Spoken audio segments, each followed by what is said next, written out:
Hi dear friend, ನಾನು ನಿಮ್ಮ ಪ್ರೀತಿಯ ಕಲೇಶ್. ಇವತ್ತಿನ ಒಂದು ವಿಡಿಯೋದಲ್ಲಿ ಈ ವಿಡಿಯೋದಲ್ಲಿ ಯಾವ ಟಾಪಿಕ್ ಬಗ್ಗೆ ನಾನು ಮಾತಾಡ್ಲಿಕ್ಕೆ ಬಂದಿದ್ದೀನಿ ಅಂದರೆ ಬಜೆಟ್ ಸೆಟ್ ಅಂತ ಕರಿತೀವಿ. ಕನ್ನಡದಲ್ಲಿ ಬಜೆಟ್ ಗಣ ಅಂತ ಕರಿತೀವಿ. ಇದು ಸೆಕೆಂಡ್ PU ಸೆಕೆಂಡ್ ಚಾಪ್ಟ್ರಲ್ಲಿ ಇರ್ತಕ್ಕಂಥ ಒಂದು ಟಾಪಿಕ್ ಆಗಿದೆ. ಏನು ಬಜೆಟ್ ಗಣ, ಇದು ಕ್ವಶನ್ ಬರುತ್ತೆ ನಿಮಗೆ. ಇದು 4 ಮಾರ್ಕ್ಸ್ ತಪ್ಪರೆ 6 ಮಾರ್ಕ್ಸ್ 4 ಮಾರ್ಕ್ಸ್ ಬರುತ್ತೆ. ಬಜೆಟ್ ಗಣ ರೇಖಾಚಿತ್ರದ ಸಹಾಯದಿಂದ ವಿವರಿಸಿ ಅಂತ ಕ್ವಶನ್ ಕೇಳ್ತಾನೆ. ಇಲ್ಲಿ ನಾವು ಆಗಲೇ ನೋಡಿದ್ವಿ ಏನು ಬಜೆಟ್ ಲೈನ್ ಅಂದರೆ ಏನು ಅಥವಾ ಬಜೆಟ್ ರೇಖೆ ಅಂದರೆ ಏನು ಅಂತ ನೋಡಿದ್ವಿ. ಬಜೆಟ್ ರೇಖೆ ಏನು? ಬಜೆಟ್ ರೇಖೆ ಅಂದರೆ 2 ಸರಕುಗಳ ವಿವಿಧ ಸಂಯೋಜನೆಯನ್ನು ತೋರಿಸ್ತದೆ. ಆ ಬಜೆಟ್ ರೇಖೆ ಮೇಲೆ ಬರುವಂಥ ಎಲ್ಲ ಸಂಯೋಜನೆಗಳು ಏನು ಅನುಭೋಗ್ಯ ಆದಾಯಕ್ಕೆ ಸಮನಾಗಿರ್ತದೆ ಅಂತ ಎಲ್ಲಿ ಬಜೆಟ್ ಲೈನಲ್ಲಿ ನಾವು ನೋಡಿದ್ವಿ. ಇಲ್ಲಿ ಬಜೆಟ್ ಗಣ ಅಂದ್ರೆ ಏನು?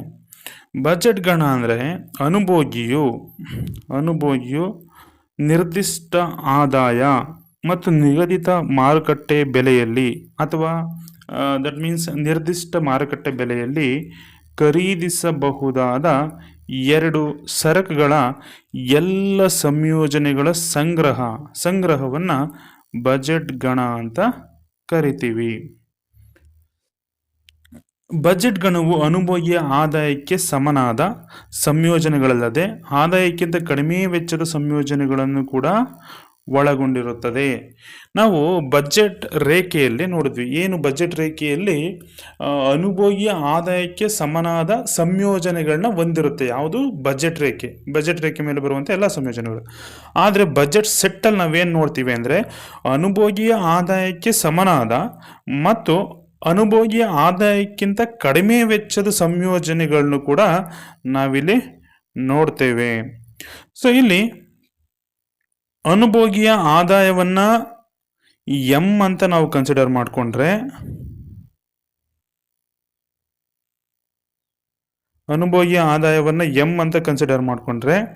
ಇಲ್ಲಿ 2 ಸರಕುಗಳಿದ್ದಾವೆ. ಯಾವುವು ಅಂತ ಅಂದರೆ ಬಾಳೆಹಣ್ಣು ಮತ್ತು ಮಾವಿನ ಹಣ್ಣು. 2 ಸರಕುಗಳ ಸಂಯೋಜನೆಗಳನ್ನ ನಾವಿಲ್ಲಿ ನೋಡ್ತೀವಿ. ಆಯಿತಾ? ಅನುಭೋಗ್ಯ ಆದಾಯ ಎಂ ಎಷ್ಟು ಅನ್ನೋದು ನಾನು ನೆಕ್ಸ್ಟ್ ಒಂದು ಉದಾಹರಣೆ ಮೂಲಕ ನಾನು ಹೇಳ್ತೀನಿ. ಇಲ್ಲಿ ಬಾಳೆಹಣ್ಣಿನ ಬೆಲೆಯನ್ನು P1 ಅಂತ, ಮಾವಿನ ಹಣ್ಣಿನ ಬೆಲೆಯನ್ನು P2 ಅಂತ ನಾವು ಕರಿತೀವಿ ಎಂದು ಭಾವಿಸ್ಕೊಳ್ಳೋಣ. ದಟ್ ಮೀನ್ಸ್ ಅಸ್ಯೂಮ್ ಮಾಡ್ಕೊಳ್ಳೋದು. ಅನುಭೋಗ್ಯ ಏನು P1 P2 ಏನು ಬಾಳೆಹಣ್ಣಿನ ಬೆಲೆ ಮತ್ತು ಮಾವಿನ ಹಣ್ಣಿನ ಬೆಲೆ ಎಂದು ಭಾವಿಸೋಣ. ಅನುಭೋಗಿಯು X1 ಪ್ರಮಾಣದಷ್ಟು ಬಾಳೆಹಣ್ಣನ್ನು ಖರೀದಿಸಿದರೆ ಎಷ್ಟು ವೆಚ್ಚ ಆಗುತ್ತೆ? P1 ಬೆಲೆಯಲ್ಲಿ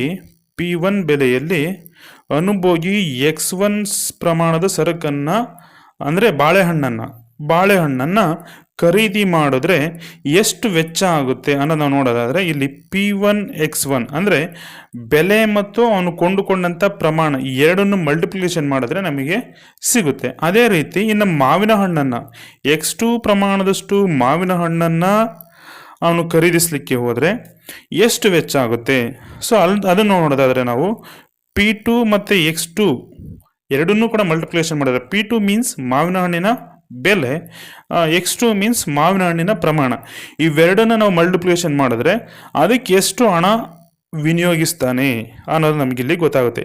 ಇದೇ ರೀತಿ ಅನುಭೋಗಿಯು X1 ಪ್ರಮಾಣದ ಬಾಳೆಹಣ್ಣನ್ನು X2 ಪ್ರಮಾಣದ ಮಾವಿನ ಹಣ್ಣನ್ನು ಕೊಂಡುಕೊಳ್ಳಲು ಬಯಸಿದರೆ ಅಥವಾ ಕೊಂಡುಕೊಳ್ಳಲು ಮುಂದಾದರೆ P1 X1 plus P2 X2 ಇಲ್ಲಿ ಮಲ್ಟಿಪ್ಲಿಕೇಶನ್ ಏನು ಚಿಹ್ನೆ ಇಲ್ಲ ಅಂದರೆ P1 X1 ಮಧ್ಯೆ ಏನು ಚಿಹ್ನೆ ಇಲ್ಲ ಅಂದರೆ ಮಲ್ಟಿಪ್ಲಿಕೇಶನ್ ಮಾಡಬೇಕು.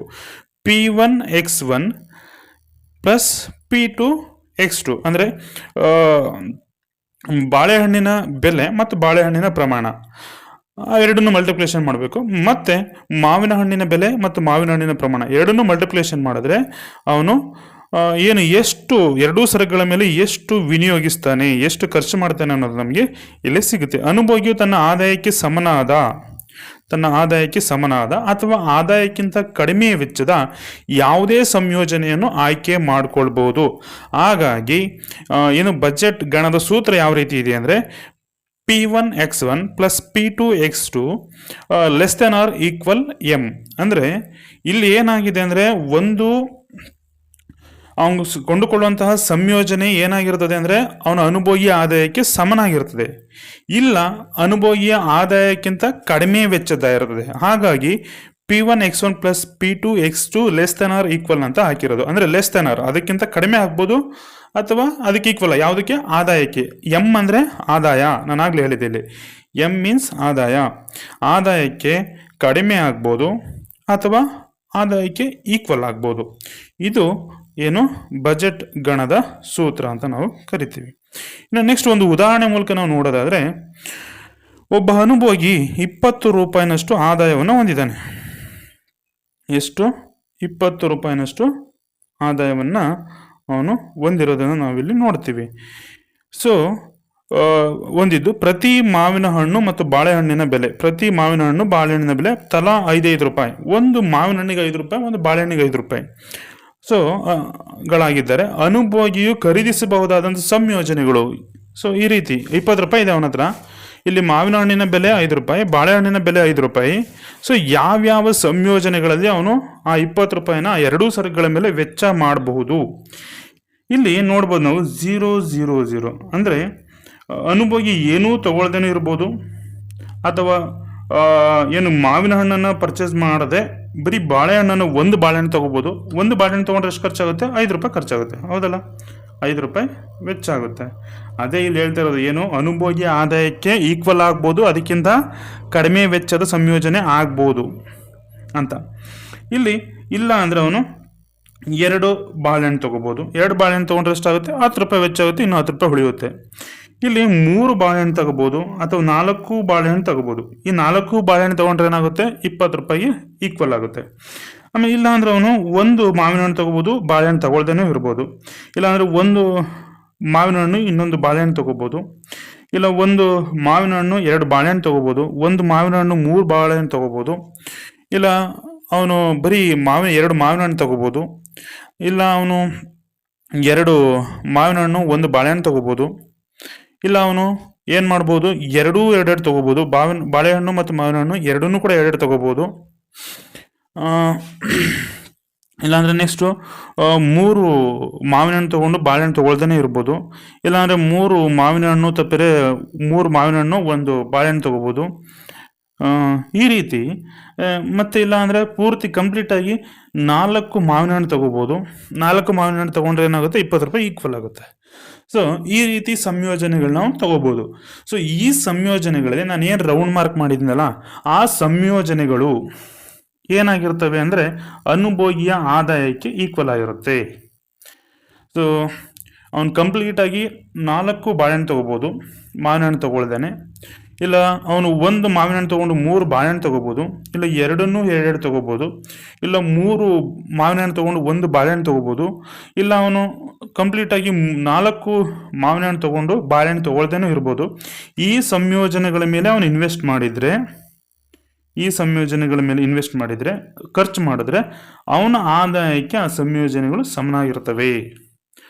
ಸೊ ಅದಕ್ಕೆ ಈ ಸೂತ್ರ ಎಲ್ಲಿದೆ ನೋಡಿ, ಆದಾಯಕ್ಕೆ ಸಮನಾದ ಸೂತ್ರ. P1x1 plus P2x2 is equal to ಏನಾಗಿರುತ್ತೆ? ಎಂಗೆ ಈಕ್ವಲ್ ಆಗಿರುತ್ತೆ. ಎಂ ಮೀನ್ಸ್ ಆದಾಯ. ಇನ್ನುಳಿದ ಸಂಯೋಜನೆಗಳು ಅನುಭೋಗಿಯ ಆದಾಯಕ್ಕಿಂತ ಕಡಿಮೆ ವೆಚ್ಚದ ಸಂಯೋಜನೆಗಳಾಗಿವೆ. ಹಾಗಾಗಿ ಅದನ್ನು ಏನಂತ ಕರಿತೀವಿ ಅಂದರೆ P1x1 plus P2x2 less than M, ಅಂದರೆ ಆದಾಯಕ್ಕಿಂತ ಕಡಿಮೆ ವೆಚ್ಚದ ಸಂಯೋಜನೆಗಳು.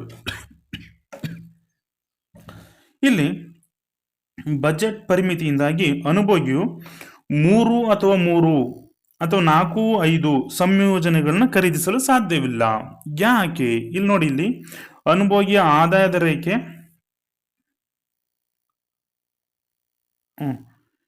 ನೆಕ್ಸ್ಟ್ ತೋರಿಸ್ತೀನಿ. ಯಾಕೆ ಅಂದರೆ 3 ತಗೋಬೇಕು ಅಂದರೆ ಏನಾಗುತ್ತೆ? 15 30 ರೂಪಾಯಿ ಬೇಕಾಗುತ್ತೆ. ಇವನ ಹತ್ರ ಇರೋದೆಷ್ಟು?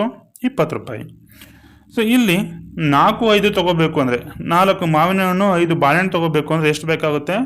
20 ಪ್ಲಸ್ 1 15 35 ರೂಪಾಯಿ ಬೇಕಾಗುತ್ತೆ. ಸೊ ಅಷ್ಟು ಇನ್ಕಮ್ ಇವನ ಹತ್ರ ಇಲ್ಲ ಇರೋದೇ 20 ರೂಪಾಯಿ. 20 ರೂಪಾಯಿ ಸಮನಾದಷ್ಟು ತಗೋಬೇಕು. ಸೊ ಇದಕ್ಕಿಂತ ಇಷ್ಟು ಪ್ರಮಾಣದ ಸರಕನ್ನು ಅವನು ತಗೊಳ್ಳಿಕ್ಕಾಗಲ್ಲ. ಅವನ ಆದಾಯವನ್ನು ಮೀರಿದ ವೆಚ್ಚದ ಸಂಯೋಜನೆಗಳನ್ನ ಅವನು ತಗೊಳ್ಳಿಕ್ಕೆ ಸಾಧ್ಯ ಇಲ್ಲ. ರೇಖಾಚಿತ್ರದಲ್ಲಿರುವಂಥ ಸಮಾನಾಂತರ ಛೇದಕ M1 M/P1 ಅನುಭೋಗಿಯು ಪೂರ್ಣ ಆದಾಯವನ್ನು ಬಾಳೆಹಣ್ಣಿನ ಮೇಲೆ ಖರ್ಚು ಮಾಡಿರ್ತಾನೆ. ಬಾಳೆಹಣ್ಣಿನ ಮೇಲೆ, ಪೂರ್ತಿ ಬಾಳೆಹಣ್ಣಿನ ಮೇಲೆ ಮತ್ತು ಲಂಬಾಂತರ ಛೇದಕ ಆಗಿದೆ. ಮತ್ತು M/P2 ಅನುಭೋಗಿಯ ಪೂರ್ಣ ಆದಾಯವನ್ನು ಮಾವಿನ ಹಣ್ಣಿನ ಮೇಲೆ ಖರ್ಚು ಮಾಡಲಾಗಿದೆ. ಸೊ M/P1 ಏನಾಗಿದೆ ಇಲ್ಲಿ ಕೆಳಗಡೆ ಇದೆ ನೋಡಿ. M/P1 ಬಾಳೆಹಣ್ಣಿನ ಮೇಲೆ, ನೆಕ್ಸ್ಟ್ ಗ್ರಾಫಲ್ಲಿ ತೋರಿಸ್ತೀನಿ ನೋಡಿ. ಇಲ್ಲಿ M/P1 ಬಾಳೆಹಣ್ಣನ್ನು ಇಂಡಿಕೇಟ್ ಮಾಡ್ತಿದೆ. M/P2 ಅನುಭೋಗಿಯ ಸಂಪೂರ್ಣ ಆದಾಯವನ್ನು ಮಾವಿನ ಹಣ್ಣಿನ ಮೇಲೆ ವೆಚ್ಚ ಮಾಡ್ತೀರ ನಾವು ನೋಡ್ಬೋದು. ಇಲ್ಲಿ ನೋಡಿ, ಅವನು ತನ್ನ ಆದಾಯವನ್ನು 20 ರೂಪಾಯಿಯನ್ನ ಸಂಪೂರ್ಣವಾಗಿ ವೆಚ್ಚ ಮಾಡಿ ಎಷ್ಟು ತಗೋಬಹುದು? M/P1 ಪ್ರಮಾಣದಷ್ಟು ಬಾಳೆಹಣ್ಣು ತಗೋಬಹುದು. ತನ್ನ ಸಂಪೂರ್ಣ ಆದಾಯವನ್ನು ವೆಚ್ಚ ಮಾಡಿದ್ರೆ ಯಾವುದು ಮಾವಿನ ಹಣ್ಣಿನ ಮೇಲೆ M/P2 ಪ್ರಮಾಣದ ಸರಕನ್ನು ತಗೋಬಹುದು.